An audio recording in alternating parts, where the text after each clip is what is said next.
Hello, people.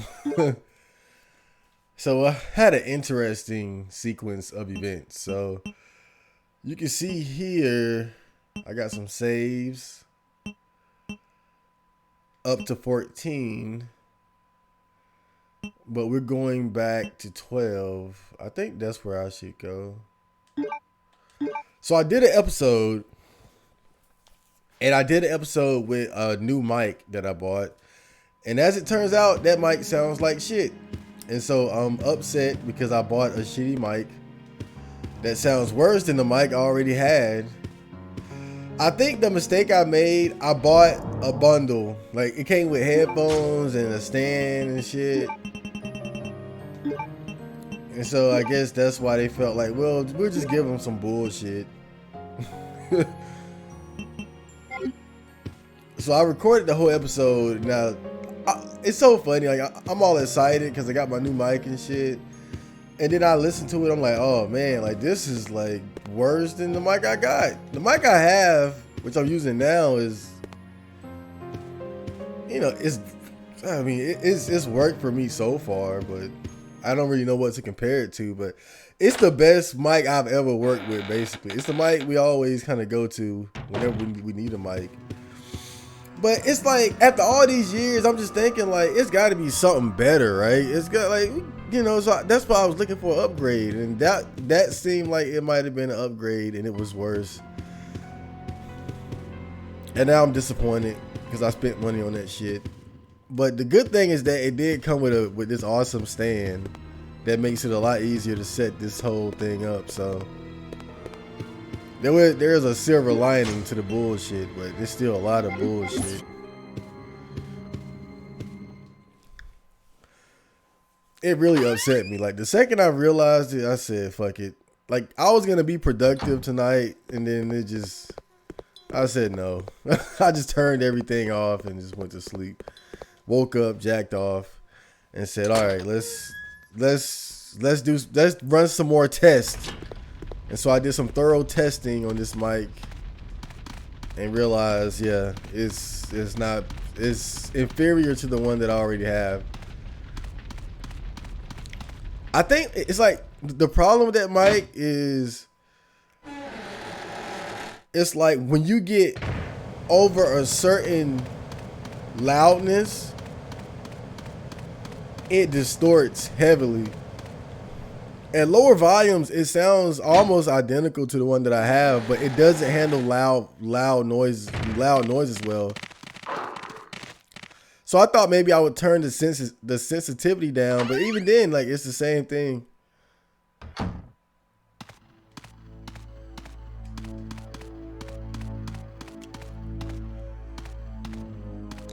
But lesson learned: never go for the bundle when you want something. When you want something nice, just buy the thing. I'm gonna still try to upgrade my mic, but I'm gonna just enjoy this stand is awesome though. I do like this stand. The thing I hate about ordering for Amazon is like the bullshit you gotta go. Like, if you want to return something, it's like all the shit you gotta do. Like, I already threw the box away and shit. I always make that mistake. This stand is cool though.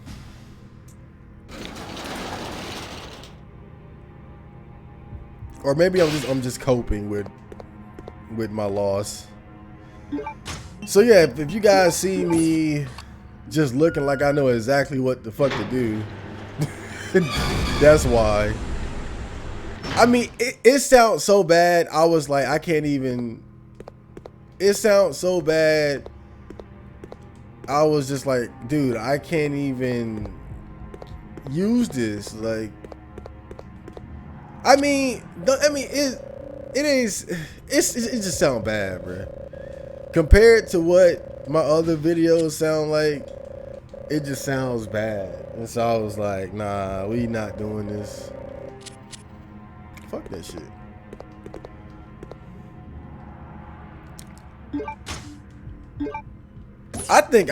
Dude, what the fuck? I didn't see that last time.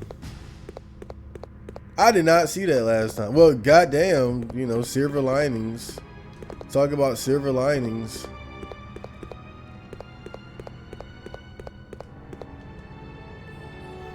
That shit really it disappointed me so bad. After all these years of using the same mic, I was just so hopeful. Like, man, here we go. Like, I put off doing the podcast for this shit. So I'm gonna wait till the mic come on Tuesday.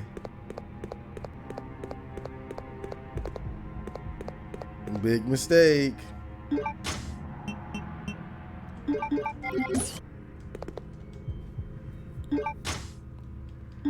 Army proof. We're getting somewhere. So yeah, that's why it looks like I'm just killing it right now.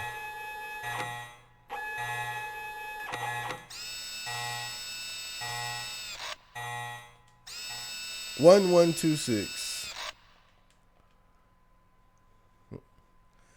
It finally finished ventilating.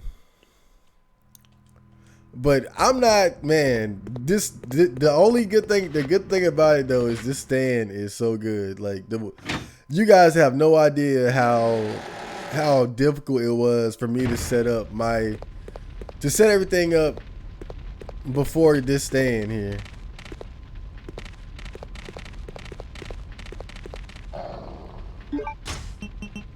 I mean, it was honestly nothing less than fucking ridiculous. It was crazy.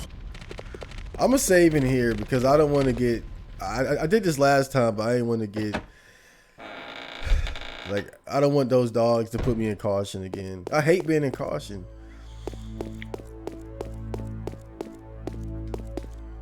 Because the stupid game decided that yellow caution means you should be holding your fucking shoulder and limping like a bitch.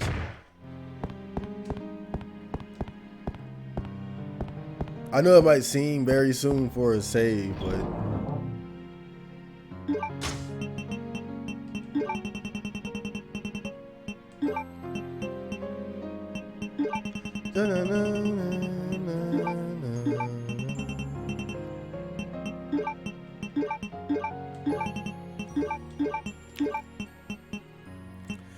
yeah, my old setup was just, oh.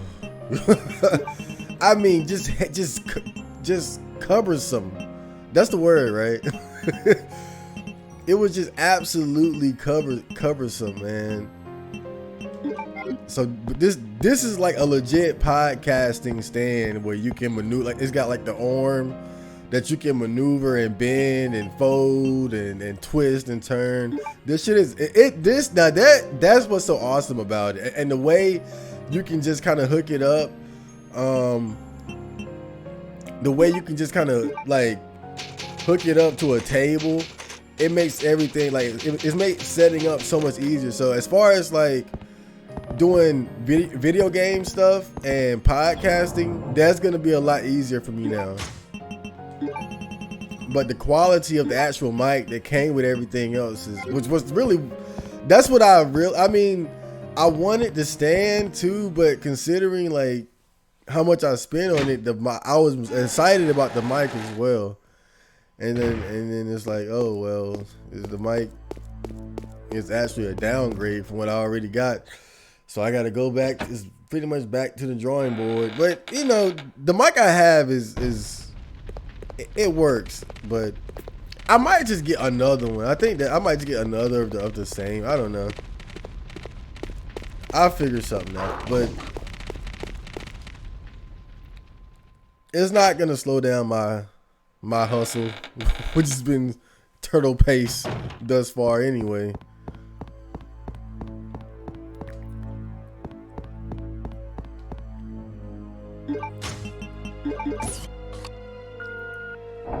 It is kind of interesting doing this part again though,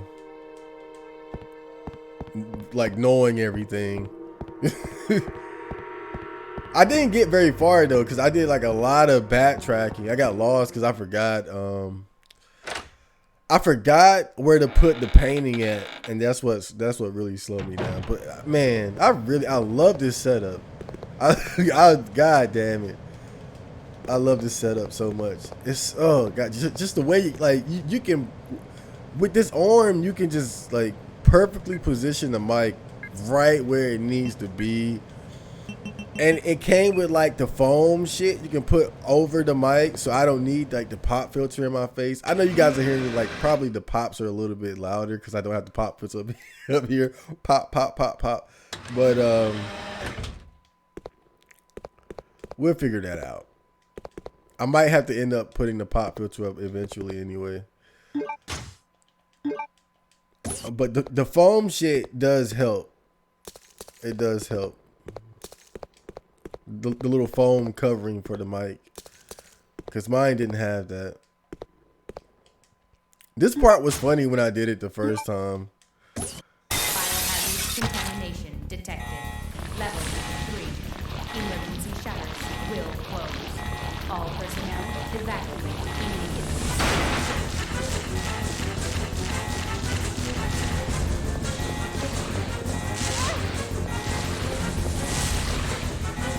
It was funny because I grabbed the painting and I knew when the enemies appeared in the room, I was like, hold up, they're trying to rush me out of here. I probably left something. And so I went back, like I closed the game and went and then loaded it back up, and I went back, and lo and behold, there was fucking acid rounds just laying there.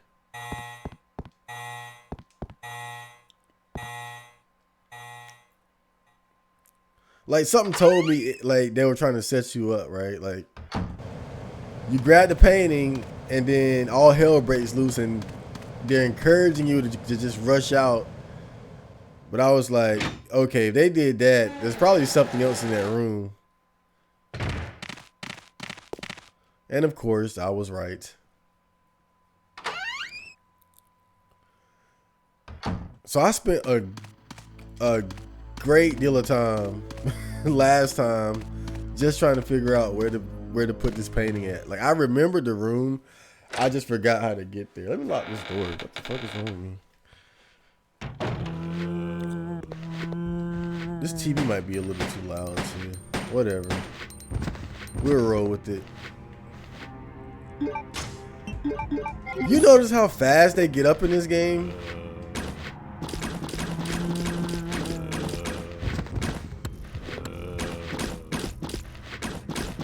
I think it's because of how strong the knife is. Because enemies never got up this fast in Resident Evil games.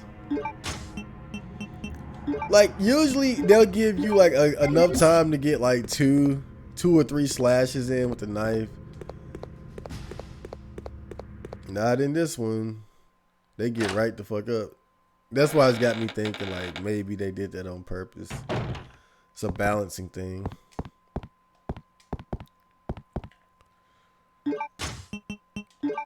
I didn't get that far.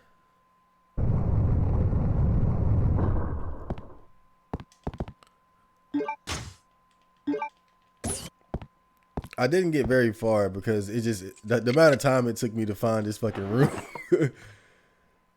That's what really slowed me down.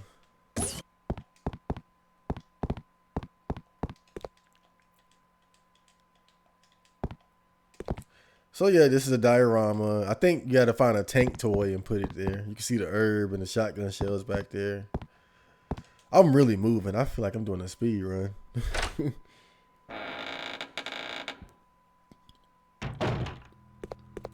That would be kind of funny if like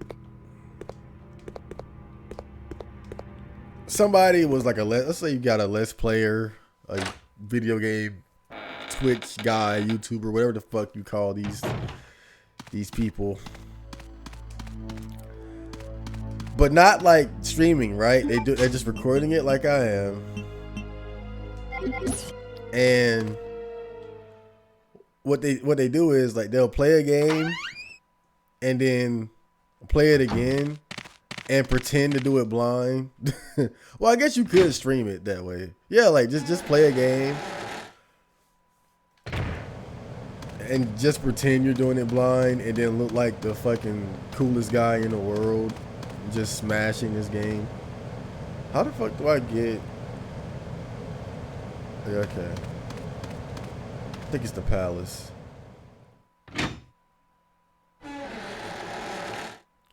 We are rolling. Like, it's been only 15 minutes. Felt like 10. So, I was watching... there's a YouTuber, I think his name is Bach Soup. He's a speed runner. His YouTube channel is pretty much like... it's kind of like mine. He primarily just plays survival horror games, except he has way more views and subscribers and way more professional setup. In fact, we're nothing alike whatsoever. Nah, but he was doing a playthrough of Martian Gothic Unification. And, you know, thinking about it, that's probably one of the worst survival horror games I've ever seen. I've only played it for about 5 minutes. I didn't like I played it like on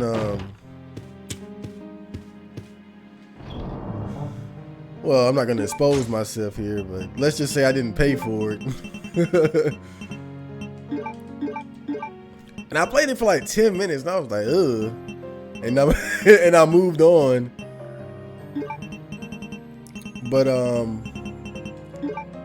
the next time I came into contact with it was on the Game Informer's.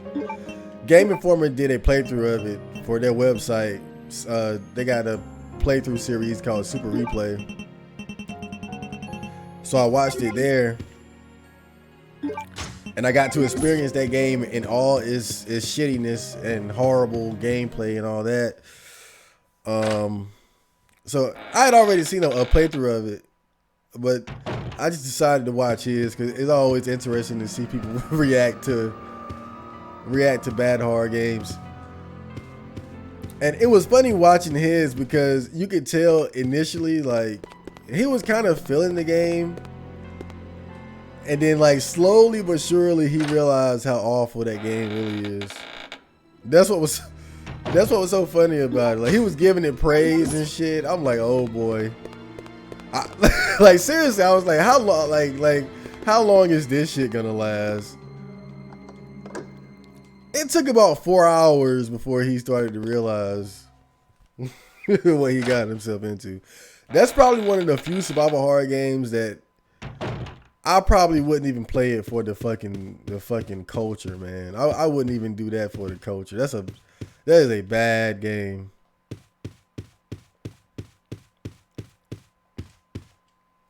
I gotta read this shit again, but I'm doing it for the culture. A message to the new family master. Sir Alfred, congratulations on your succession as master of the Ashford family. I hereby present you with an earthenware vase according to the Ashford family tradition. I'm gonna drink some water. That's not on the memo.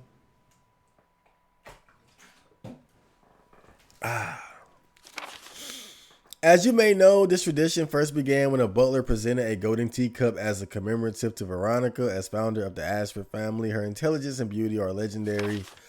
The second and third masters, Stanley and his son Thomas, were also presented with similar teacups. It was their hope to... Why did I think reading subtitles in anime like fucked up my reading to where I assume like sometimes you gotta read fast. And it's like, sometimes I assume words that aren't even there. Were also presented with similar teacups. It was their hope to achieve glory as Veronica did before them. The position of family master then shifted from Sir Thomas to his twin brother, Sir Arthur. It then went to Sir Edward, your grandfather. That was when the Ashford family enjoyed its golden age. It was also Sir Edward's achievement that established the large chemical enterprise Umbrella Incorporated. However, when Sir Edward passed away and your father, Sir Alexander, succeeded the position, the glorious Ashford family gradually began to sink. I sincerely hope that the Ashford family regains its glory with your guidance, just as this base continues to shine eternally.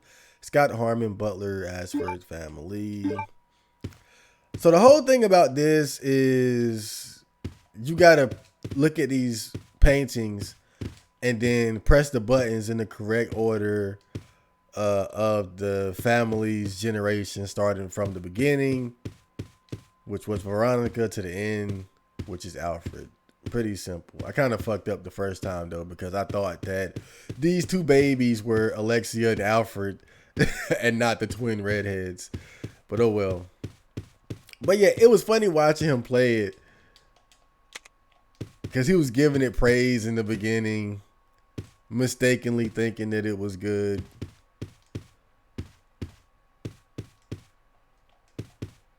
And then you just slowly see him just begin to just realize. And like, he was still trying to cling to hope. That was the funny part. He was still trying to, like, but by the end, it was like, fuck this game.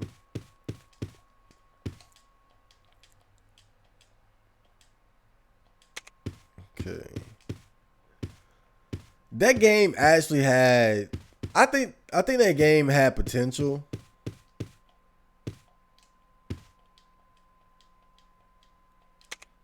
But the problem is that the puzzles are just way too obtuse and convoluted. And the combat is just awful. I mean, you got like only 3 enemy types. The enemies respawn like fucking crazy. This should be it. And I only recently realized this when I was watching his playthrough, because he pointed it out. But when you kill it, well, not kill, but when you down the enemy, if you shoot them while they're down, they get back up with full health. So not only do they respawn, but if you shoot them after you down them, they get right back up at full health. Like, that game is just fucking ridiculous, bro. It's like they didn't put any real effort into the combat, and that's what really fucked. That's one of the main things that fucked it up. Like, the combat is almost just there to be there. Like, they felt like they needed it. And one thing that one of the guys in the when Game Informer did the playthrough, one of the guys said something interesting, because the guy that was playing it, he was getting frustrated, and the other guy was telling him like don't worry about it, because like the combat in this game is just a fucking health tax. Like, he broke it down to like really what it was. Like, it's just a health tax. The enemies are there just so you have something to shoot at, and just so you have a reason to use the healing items. Like, they obviously put no effort into the combat system whatsoever. Like, they're just there to hurt you and get in your way. They're not there to be a fun, engaging part of the game at all.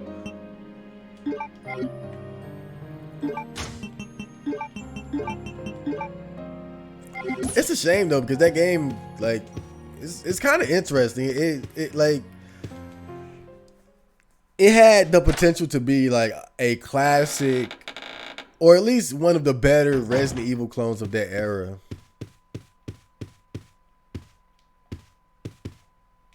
But they just, they went nuts with the puzzles and just didn't put enough effort into like the combat. I mean, you look at something like Resident Evil, right? Like, I mean, I'm even talking the original Resident Evil. I'm gonna put this blue herb up too. Even the original Resident Evil, you look at how, I mean, the combat isn't the best in the world, but they managed to make it satisfying with how simple it was. I mean, you look at just the number of enemy types, right? Compared to Martian Gothic. Like, in Martian Gothic, you got like the standard zombie, the head crab, and the trimorph, pretty much. That's it. Resident Evil, you got the zombies, you got hunters, you got spiders, you got snakes, you got sharks, you got dogs. Then you got the bosses like the Plan and the Tyrant. You got the crows, and the different enemy types like require you to approach battle differently. And then just the little things like how with the shotgun you can aim up and blow a zombie's head off. Stuff like that is what makes Resident Evil so good. Was that the combat isn't just there for you to fucking fight things. It's actually a fun part of the game. It's satisfying to kill enemies, and you kill enemies. You get rid of them. They don't respawn. I mean, the mansion gets repopulated with hunters, but again, that's cool because it's like it's a new enemy type that offers a new threat, and you can get rid of them. I just think respawning enemies is a bad thing in general. Like, I would never defend that concept. Even in fucking Mega Man, I think it's fucking stupid.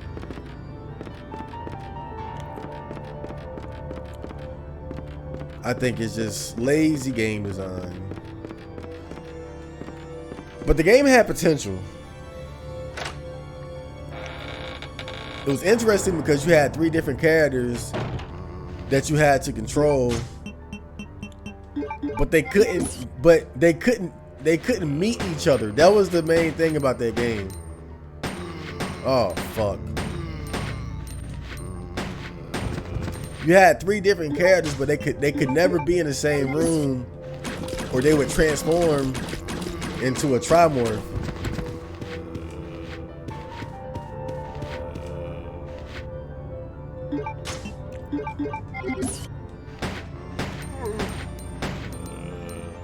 And so you had to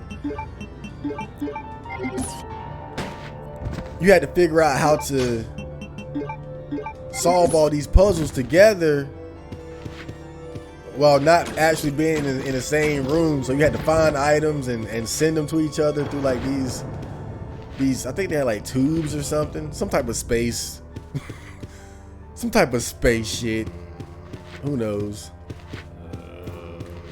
I ain't never fucking beat the game. I played it for like 10 minutes. I just like watching other people play that game because it's entertaining. I will give it this. It's one of the most entertaining survival horror games to watch someone else play, but one of the worst to play yourself.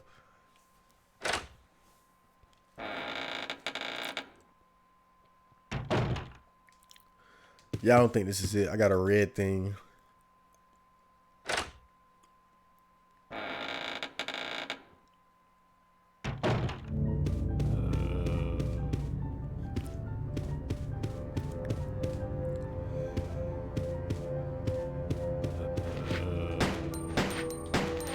Evil Dead is another survival horror game that had some respawning enemies.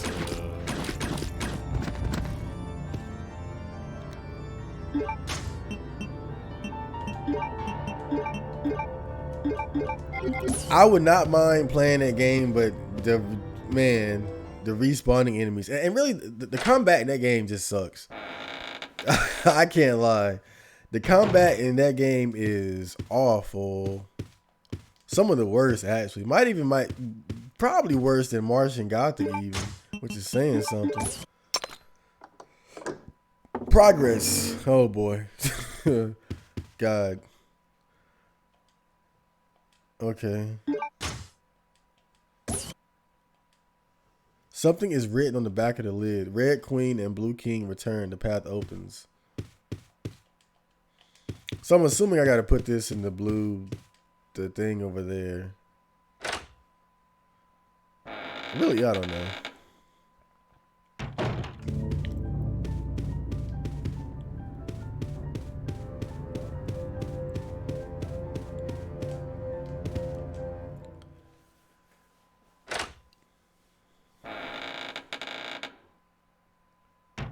I'm trying to think though. What was the music played? So wait, I can't. Okay.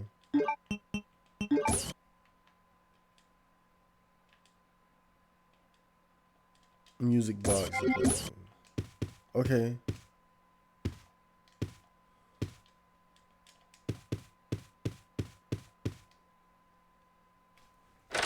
Okay, so yeah, whatever. I'm trying to think though, what was because I've suffered through some bad survival horror games too. I'm trying to think what was the worst one. I'm trying to think what was probably the worst one that I had that I just idiotically suffered through for no good reason.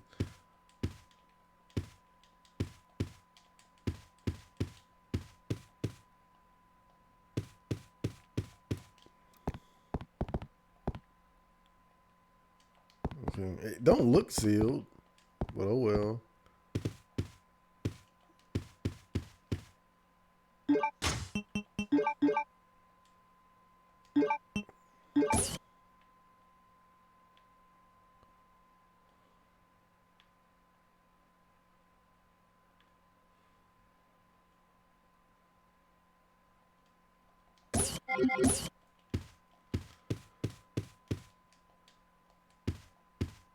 I might be stuck. I don't know what to do now. Maybe go to that piano, but can you put one of these in the fucking piano? I'm gonna go to the other room again and see. What was a game? I'm sure I had to have suffered through the notoriously bad survival horror game.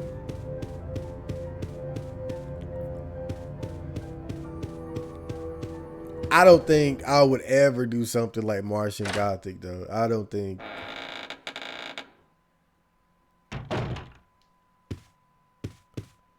God, dude. I think the only way I could justify doing Martian Gothic is if I did it without using a guide. That's the only way it would make sense to play that game. Because the thing about it, I've seen two people play through that game. I've seen people, it was Box Soup and Game Informer. And both of them reached, and you got to think about it, bro. Like both Game Informer and Box Soup, they have a thing about using guides. They try to avoid it as much as they possibly can. And this was the game that broke them. This was the game where they were like Box Soup was literally begging the viewers to just tell him what to do at certain points. And in game, oh god, in the Game Informer one, they had a guide like right on the table. They had a map. I mean, they got so militant about trying to beat that game because the puzzles are just, oh my, they're just convoluted like you've never seen before. I'm telling you. Like most survival horror games that have like that one or two, like the water tower, like the water tower puzzle in Silent Hill, the elevator puzzle in Resident Evil Outbreak, stuff like that. But it's like most games that have like one or two that are just really bad. But Martian Gothic, it just has like just so many puzzles where you really like, it would take you so long to figure it out on your own.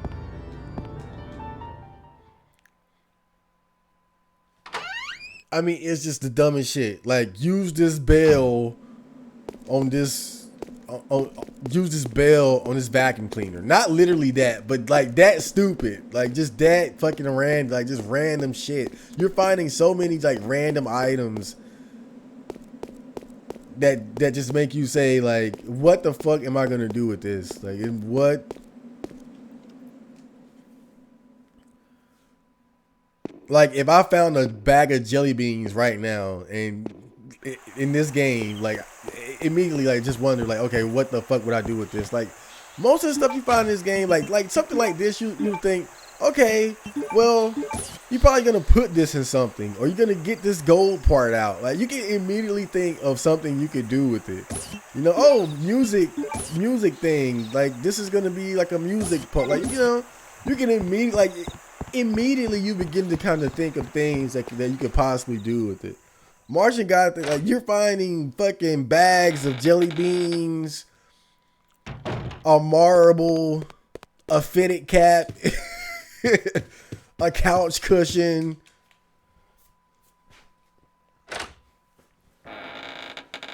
A limited edition copy of the Jackson 5 album. Like, not literally those things, but just like shit that is that fucking random. And then you got to use it on something that's like just as random. But what I'm saying is that if I was to do it, I wouldn't use a guide. I mean, what's the point? I mean, I'm not shaming them for using a guide. I get it. But it's like, if that's what everybody's going to do, then it's like, if you're going to do it for the fucking culture, then you got to be the one to do it without a guide. Reads out data. So this doesn't work.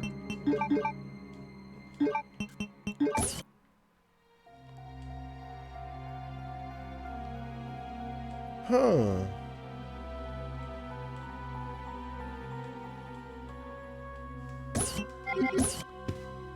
Well, I'm lost.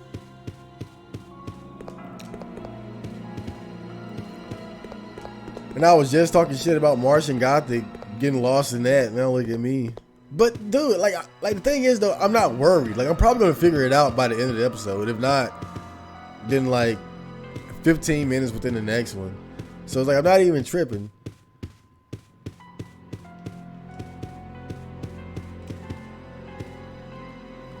Like, thinking back to like, why is this thing on? Thinking back to like me doing playthroughs and shit.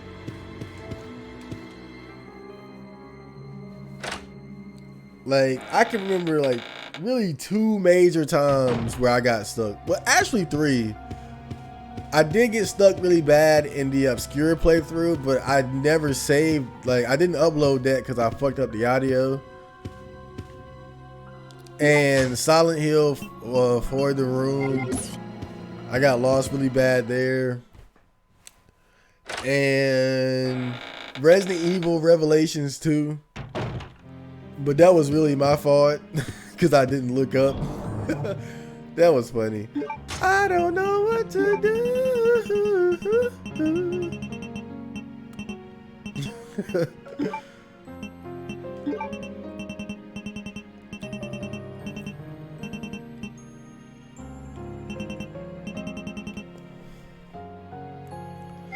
But I'm not gonna lie, man. Wait, why am I putting that up? That's obviously I'm gonna need that soon.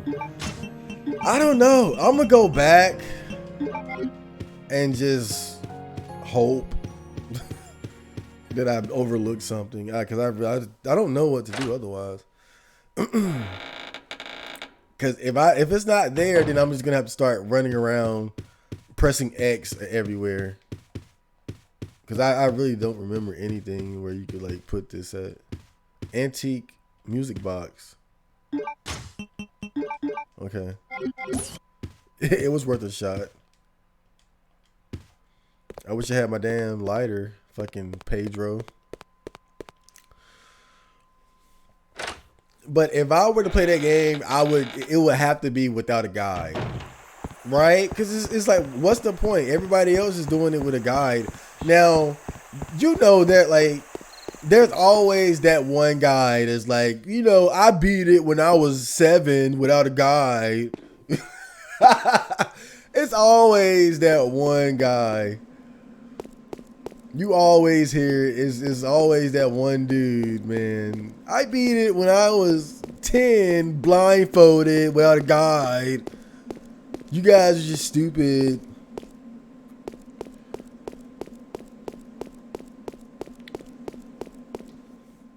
But me, I'm of the opinion that if you get stuck and you can do like research and see that a lot of other people got stuck, like if a certain part in a survival horror game is like notoriously known for getting you stuck, I think it's okay to like, is, you know, that like it's fair to say that that particular puzzle or solution, whatever, is just was at the very least like challenging, right? Not gonna say like it was broken or too hard, but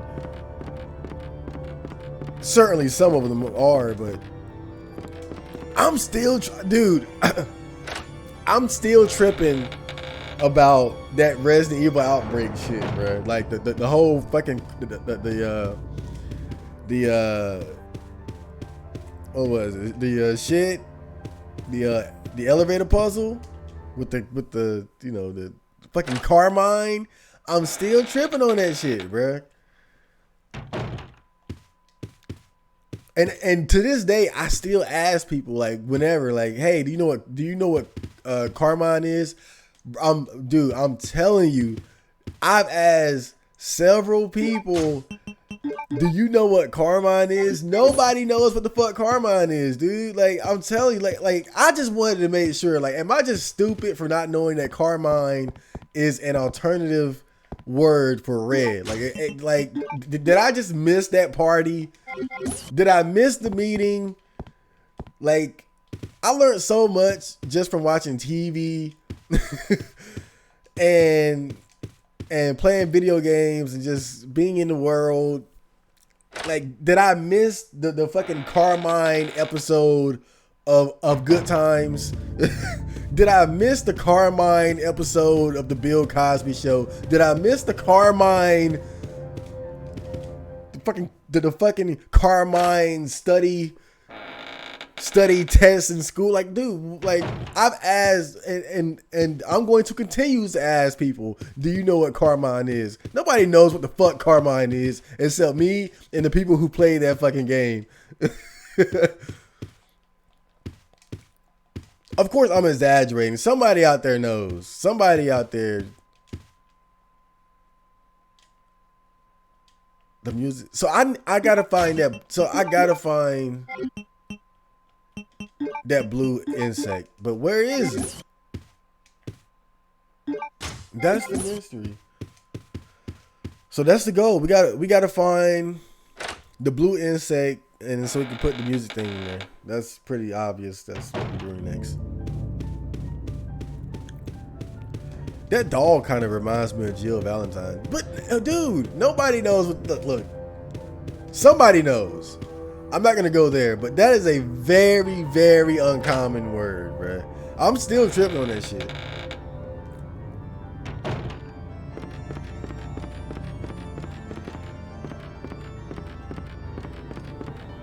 Like, I was donating plasma, and the guy that put the needle in my arm, like, he looked like an educated, intelligent white man.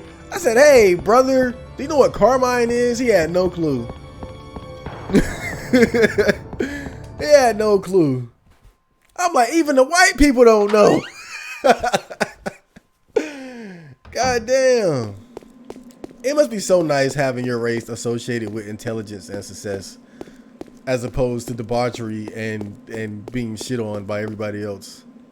But we're not gonna go there. We're not gonna go there. We're gonna go there for a split second though. I've had people accuse me of saying that I talk white. But what does that really mean? Like, talking white just means that you talk proper. And I think it's kind of unfortunate that some people think that way. Like, oh, you pronunciate words correctly. You're talking white. You sound white. That's just, it's so stupid, bro. And really, I'm not that great. Like, I consider myself a decent speaker, but I could definitely do better. Like, there we go. Like, right, speaking of the devil, I stutter too much. I can fumble my words a little bit, muffle them up and shit. I'm not great. I'm not a great speaker, but I'm a decent speaker.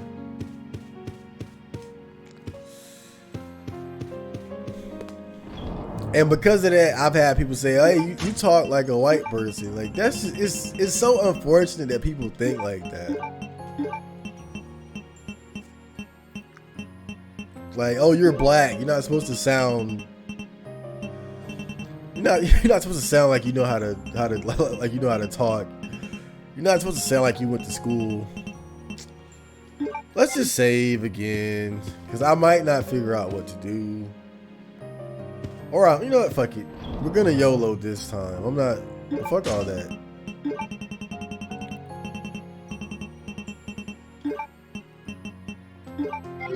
We're gonna YOLO. But damn, yeah, let's YOLO. Fuck it. I had to think about it again. Like, it's so scary to go YOLO.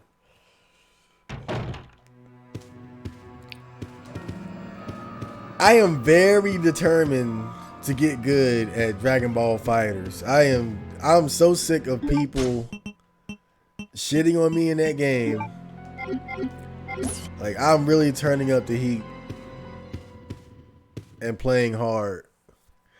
I played it so hard yesterday, my thumbs hurt all day. I can still I can still feel like 5% of the soreness left from yesterday.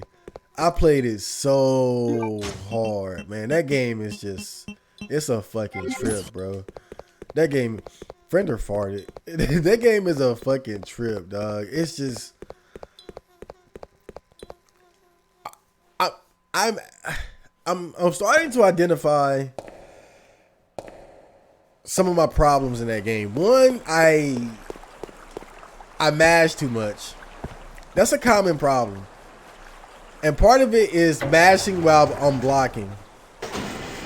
I got to get out of that habit of mashing while blocking.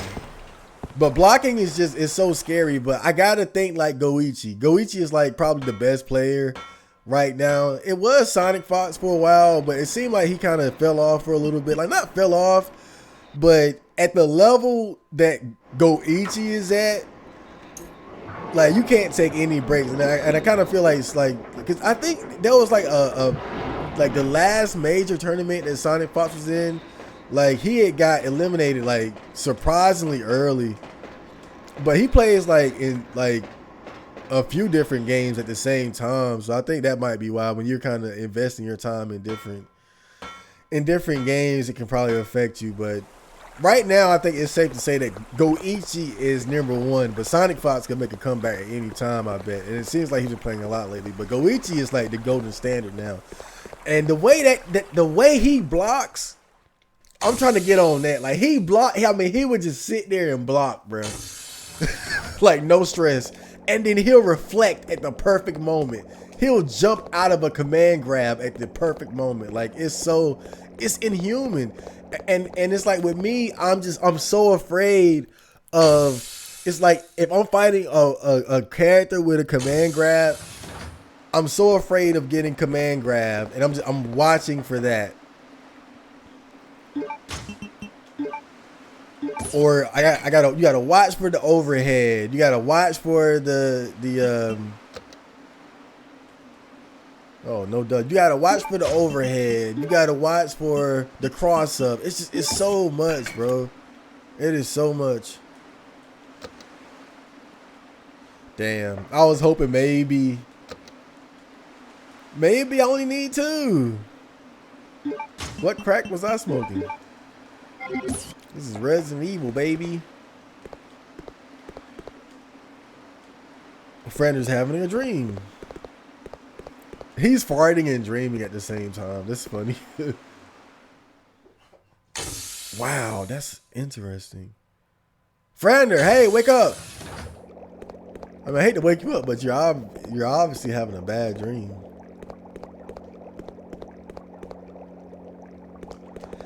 So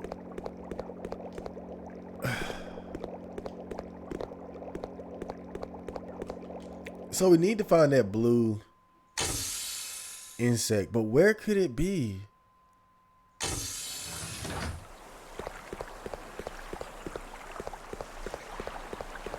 What could I have missed? Like, how could I have? I don't know. At least we put those things up, so that's kind of like progress.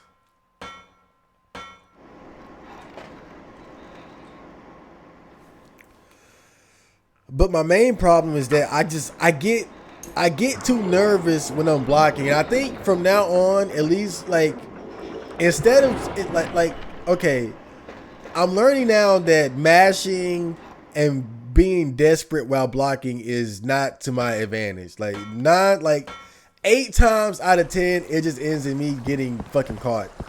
Like mashing fucking reflect, mashing squares not working. So my goal is to like just block.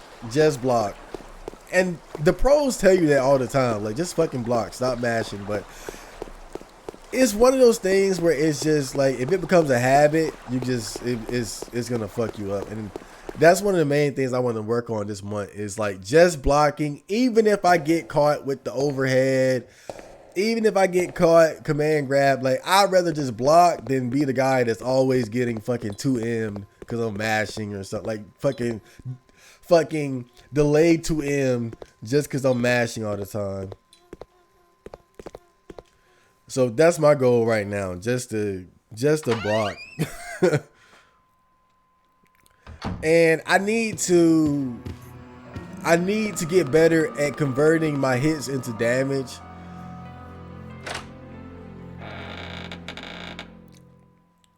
I can hit my opponent, but it's like I don't always know how to maximize the damage the way that they do.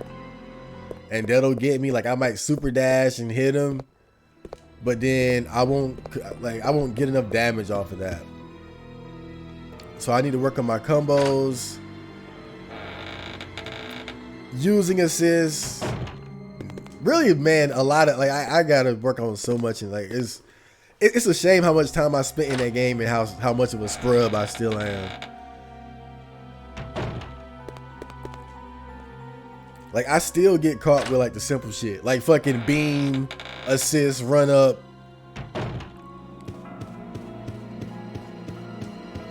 Too well low. I mean, it's like,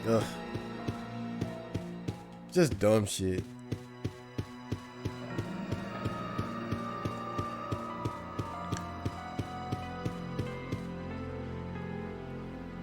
But like all things, just a matter of time and effort and proper training and not being a dumbass anymore.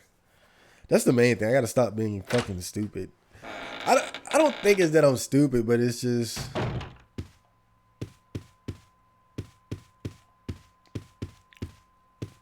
really like anime fighters have never really been my style. I think that's really what it is more than anything else. Like I've always been more of a Street Fighter kind of guy, and Street Fighter, like the thing about Dragon Ball Fighters is, and games like Marvel and whatnot, is like you have assists, and that's really what I'm not used to.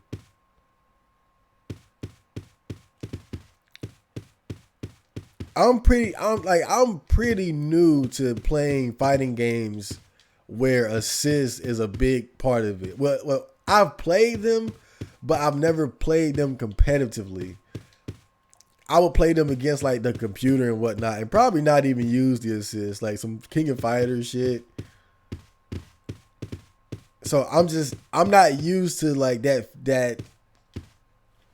I'm not used to that style of play where you have to utilize your assist correctly. Then you got to think about the kind of assist that you got, and then you got to keep your opponent's assist in mind. So it's so much more you got to think about, and I'm not used to it. I've always been more of a Street Fighter guy. It's way more slower paced. You ain't got no fucking assist.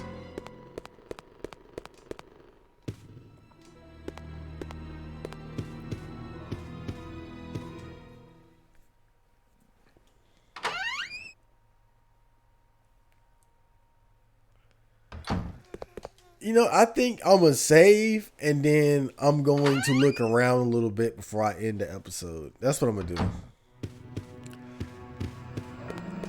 Because I'm getting desperate, and I might just start fighting dogs.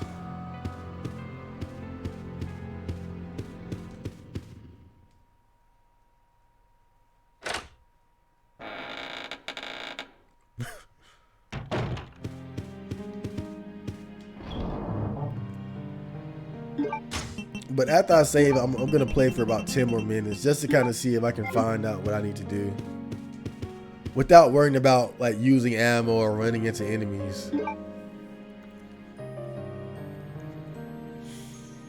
Cause that's what fucked me up last time when I played this game was like I would have went the right way, but I was trying to avoid enemies. So I went in the wrong way instead.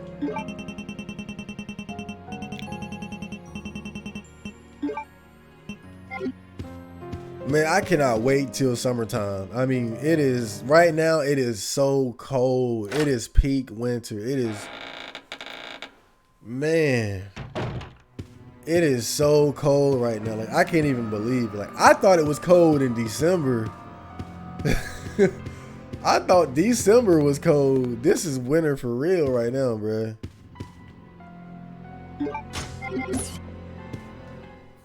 It is so cold right now.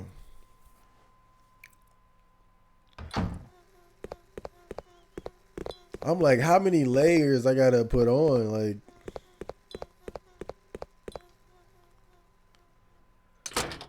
it was so cold the other morning, I had to put on like 2 pair of socks just to go running.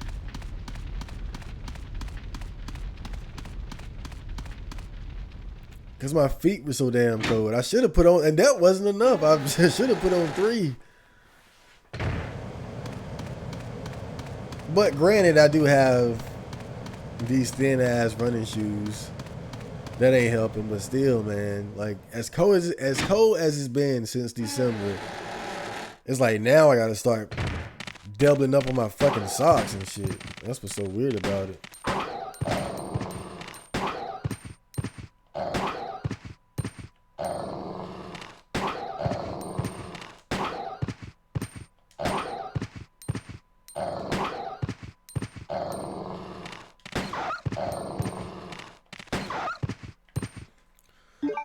Well, I figured those I figured those guys out. Fucking download it.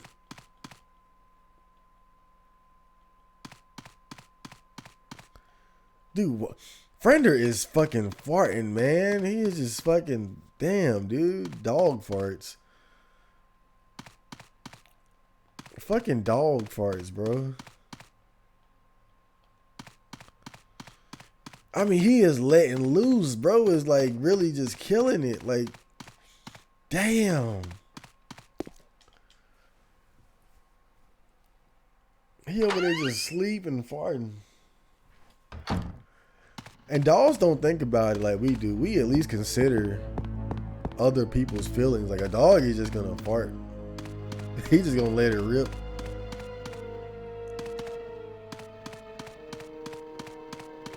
I wonder though, that's, you know, because dogs can kind of get diarrhea. So even if a dog is house trained, what if they think they got to fart, but they really got to poop? Does that ever happen? Like that's, wow.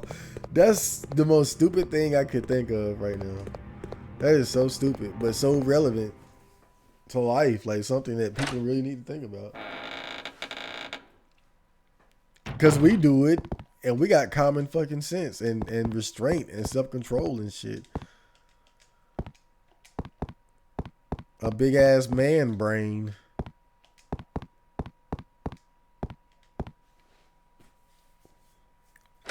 Big ass man brain.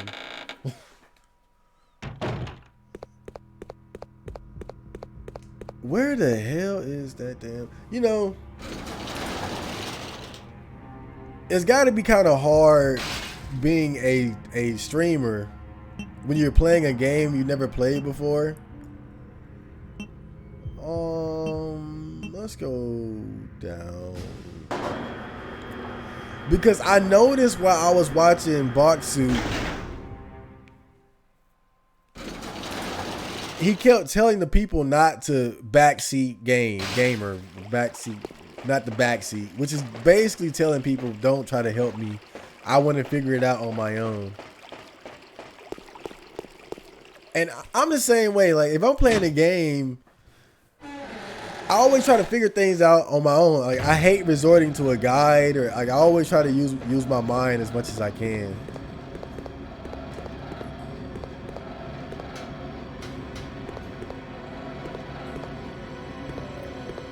So I see where he's coming from.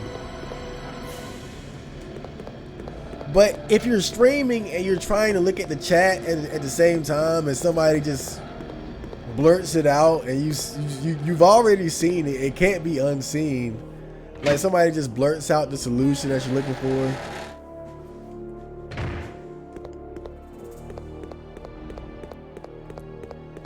It's like, oh fuck, like come on, dude, like no, like I wanted to figure it out on my own, but like you're trying to interact with the fans, but if somebody just blurts out the solution, it kind of fucks up your playthrough because it's like you feel bad because you didn't figure it out on your own. I mean, because the thing about it, figuring out the puzzles on your own is just as important as like beating a boss on your own. If somebody tells you a puzzle, like if somebody tells you a puzzle solution, that's almost the same as them grabbing a controller and beating a boss for you or something. So you don't get that same satisfaction of completing the game on your own. That's why, guys like myself, we tend to avoid using guides as much as we can. That gamer pride. Oh shit, that really scared me. I was like, that legitimately like sent shockwaves through my body. Damn. This room is just brutal. Look at this guy.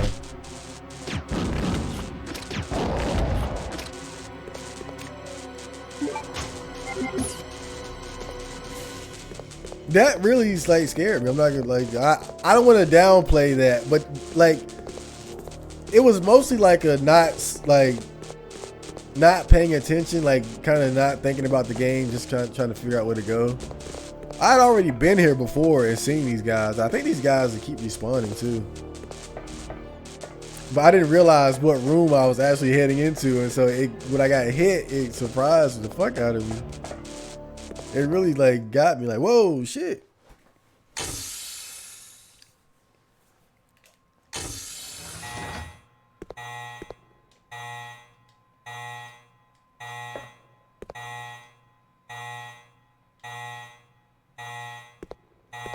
Okay, so this ain't the way. I really have no idea what I'm doing. But we got about 3 minutes left. So it's not here. It's not in the basement.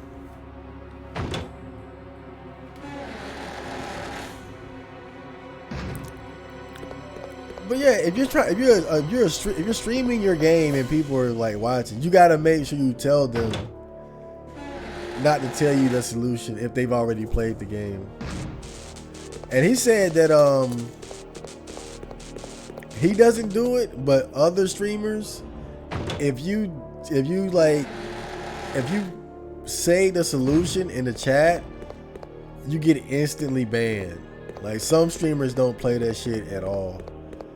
You would get banned immediately, like no questions asked. So, but it made sense. That's just, because you really I get it. You think you're being helpful, but you got to keep in mind the gamer pride, man. It's just the gamer pride. I remember when I was watching one of Game Informer's playthroughs. I think it was the Siberia playthrough, and they got stuck on like this really tough part where it was a really simple sequence where you just had to like shoot these things.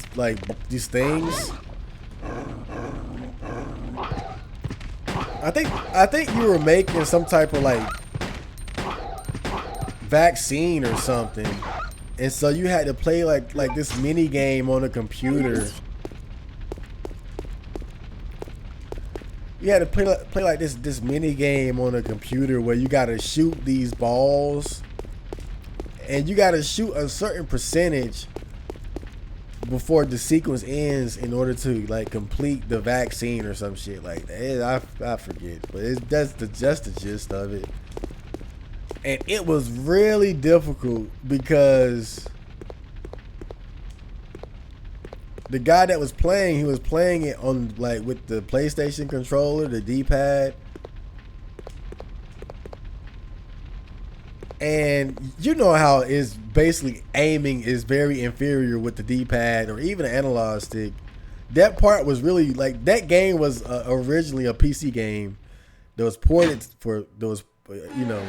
ported to the PS1. So that sequence was made with the player using a mouse in mind.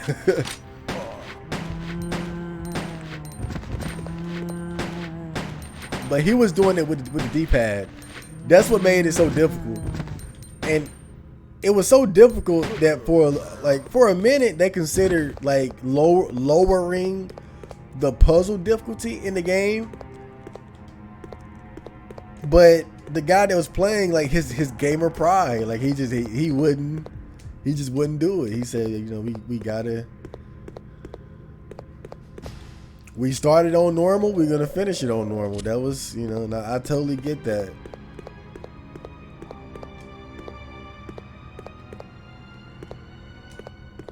I think what finally ended up happening was like they realized that I think the PS1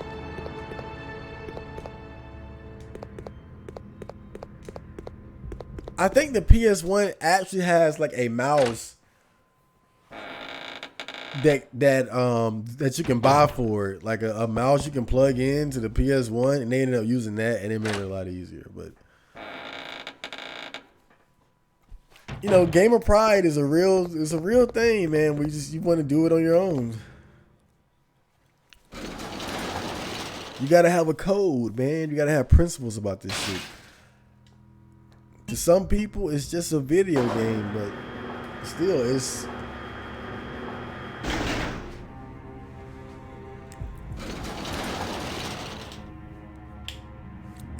something about us. We want to do things on our own. We want to do things according to our own principles. We want to face the challenges ahead of us. I think that's what it goes back to. That's what it goes back to ultimately. It's just wanting to face the challenges that are presented to you.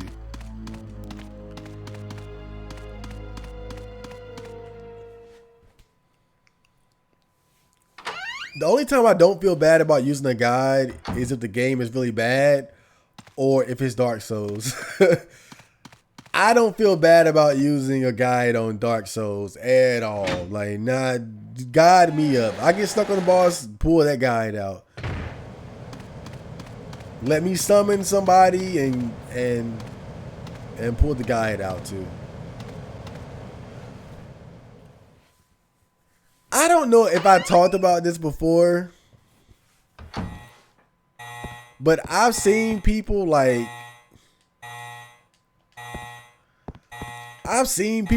criticize others for using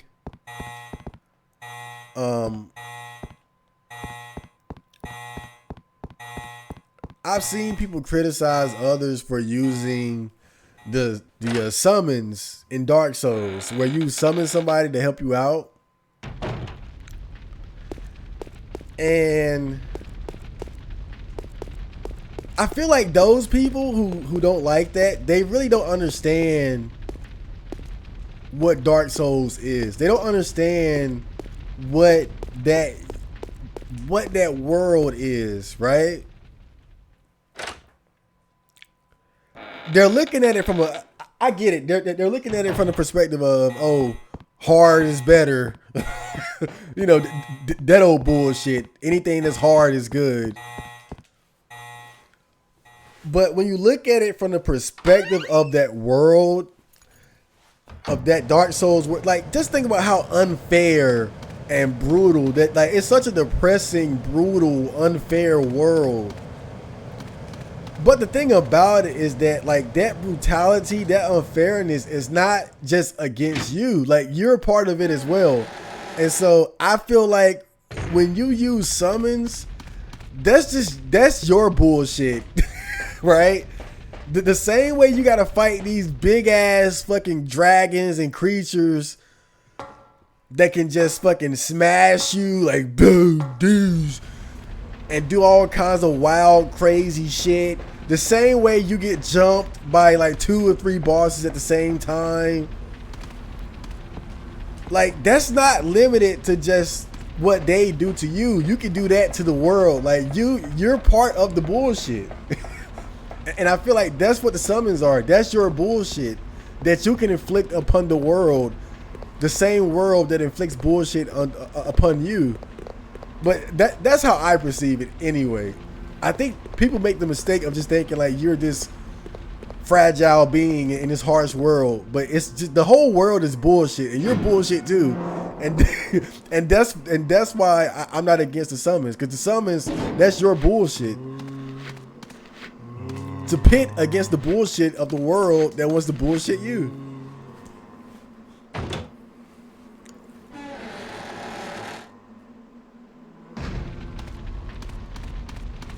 I seriously have no idea what to do. Like, I'm so lost, I'm going back to this area.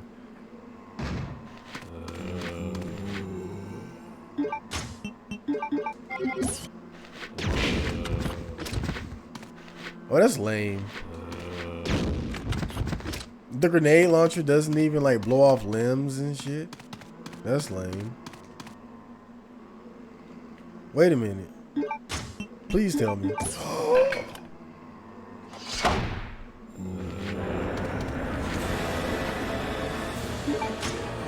Well, I hope you guys enjoyed that episode. At the last minute, I figured it out. Wow, I'm glad I had that with me. I hope you guys enjoyed that episode. I will return later with more Resident Evil Code Veronica. So,